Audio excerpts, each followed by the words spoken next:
Now, before we get talking about the actual movie, Happiest Season. That's a pretty lame title, is it not? I mean, what, was Coming Out at Christmas taken, right? You know, you got the double C's, it could work. And by the way, not everyone will think that Christmas is the happiest season. I mean, to me, it's NHL playoffs. But joking aside, let's talk about the actual film, Happiest Season.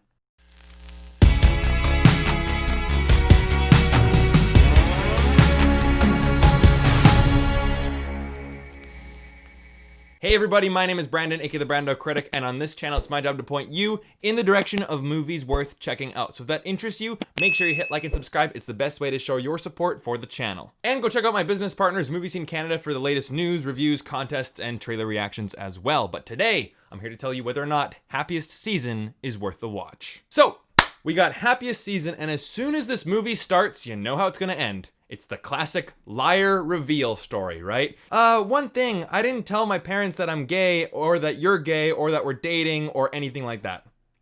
Gee, I wonder what's gonna happen. However, and I've said this in many videos, there aren't that many stories to tell, right? Every single story is just a variation of the other story. What matters to me is if it's told well, and you put a unique twist on it, or put on a fresh coat of paint. Luckily, Happiest Season does both. Happiest Season is told very, very well, and this is a lesbian coming out story at Christmas. To be honest with you, I don't think I've ever seen one of those. So, this is new territory, at least for me, my viewing experience. So what went well in this movie? Well, this is a rom-com, and in a rom-com, I expect to laugh. And I laughed in this movie. The comedy, while not great, there were a couple hiccups. There were a couple scenes where I'm like, this is filler, right? You know, whenever they go to an ice skating rink in a Christmas movie, hijinks and wackiness are gonna ensue. But I have to thank the group of characters and the cast that this movie delivers. Mary Holland, the sister Jane, the really crazy wacky sister in this uptight, pitch perfect family, she stole the show. Almost every single time that she was on screen, I was laughing. Great performance and great comedic timing from Mary Holland. And she was actually a co-writer on this movie. Allison Brie plays Sloane, and she's kind of like the uptight, bitchy character, right? You know, she's kind of that soccer mom up to 1,000. She's a soccer mom on steroids. Oh, you do? It reminded me a lot of Bridesmaids, right? Rose Byrne's character in Bridesmaids. Then you got Mary Steenburgen as the mother, and she kind of plays that bitchy, condescending flight attendant type. You know, whenever I go down to America, I always go, so, do you guys speak French up in Canada? Do you guys like maple syrup? Oh, you guys are just such weird people. It's just so funny and just so strange to me. She's kind of like that, right? That bitchy flight attendant, you know. Could you please put your seat up, you little fucker? Yes, I'm talking to you. Yeah, that's right. And she has a lot of great lines in the movie, and it gets very awkward with her and Kristen Stewart's character. It's comedic gold. And then Dan Levy as John, as the flamboyant gay friend. He has a lot of laughs too, especially when he gets into the party and he starts flirting with the guys. It's a lot of fun. It's very funny. But funny enough, we have Mackenzie Davis, represent Vancouver, British Columbia, woo! Kristen Stewart.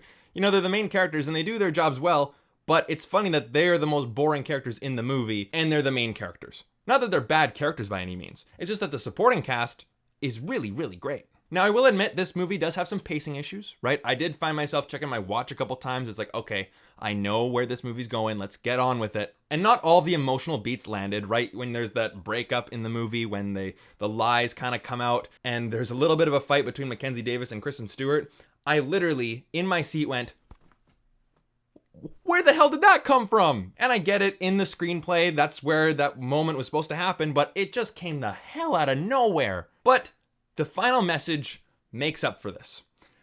Don't be who someone else wants you to be. Be true to who you are. It's your life, not theirs. Own it. And you don't need to be a part of the LGBTQ2+ community to get that message, right? It doesn't have to be about coming out to your parents. It can be about just being true to who you are. And that's what I like about this movie. It speaks to everyone, and the message is a really good message. So with funny performances, some good laughs, and a really heartfelt message, I liked Happiest Season. What can I say? I'm gonna give this movie a 3 out of 5 because I thoroughly enjoyed it, and I think you will too. So what is your favorite Christmas rom-com?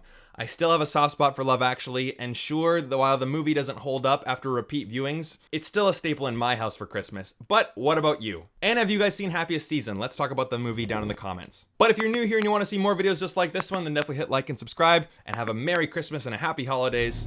I'll see you guys next time.